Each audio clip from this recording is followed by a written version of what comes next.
यह एक घने जंगल में एक शेर और हाथी की अद्भुत मित्रता की कहानी है। शेर जो छोटा और तेज-तर्रार था, वहीं हाथी विशालकाय और मजबूत था।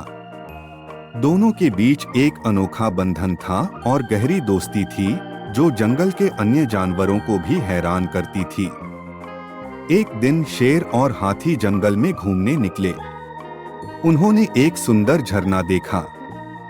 झरना पानी से भरा हुआ था और उसकी धारा शांति और सुखद थी। शेर ने हाथी से कहा, देखो भाई हाथी, यह झरना कितना सुंदर है। चलो हम एक बार इस पानी में नहाकर मजा करें। हाथी खुशी से सहमत हो गया और हाथी से कहा, तुम पहले जाओ, मैं तुम्हारी मदद करता हूँ। शेर ने उसकी बात मान ली और झरने में प्रवेश किया, जबकि हाथी बाहर ही रह गया। शेर झरने में नहाने का मजा लेता हुआ वापस आने की कोशिश कर रहा था, लेकिन यह काफी ऊंचाई पर था, जिसके कारण शेर को बाहर निकलने में दिक्कत हो रही थी। शेर की छोटी छलांग के कारण वही बाहर नहीं आ पा रहा था। हाथी ने देखा और समझा कि शेर को मदद की जरूरत है।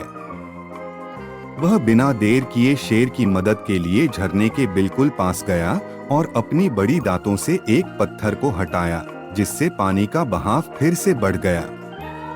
शेर ने धन्यवाद कहा और बिना देर किए हाथी के पीछे पीछे निकला। शेर ने हाथी से पूछा, तुमने मेरी मदद क्यों की? हाथी ने मुस्कुराते हुए कहा, मित्रता में हमेशा एक दूसरे की मदद करनी चाहिए। हम बड़े या छोटे, शक्तिशाली या कमजोर नहीं, बल्कि दिल से बड़े होते हैं। शेर ने हाथी से माफी मांगी और उसकी समझ और दया की महत्ता को समझा। दोनों जंगल में घूमते रहे, लेकिन अब से शेर हमेशा अपने दोस्तों की मदद करने को तैयार रहता था।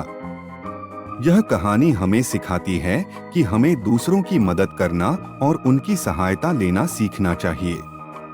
जीवन में सहायता करना और देना हमारे दिल को और भी बड़ा बनाता है और हमें दूसरों के प्रति समझदार बनाता है।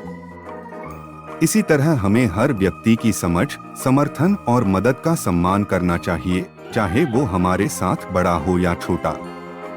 जब हम एक दूसरे की समर्थन करते हैं, तो हम सभी अच्छे और समृद्ध जीवन का अनुभव कर सकते हैं।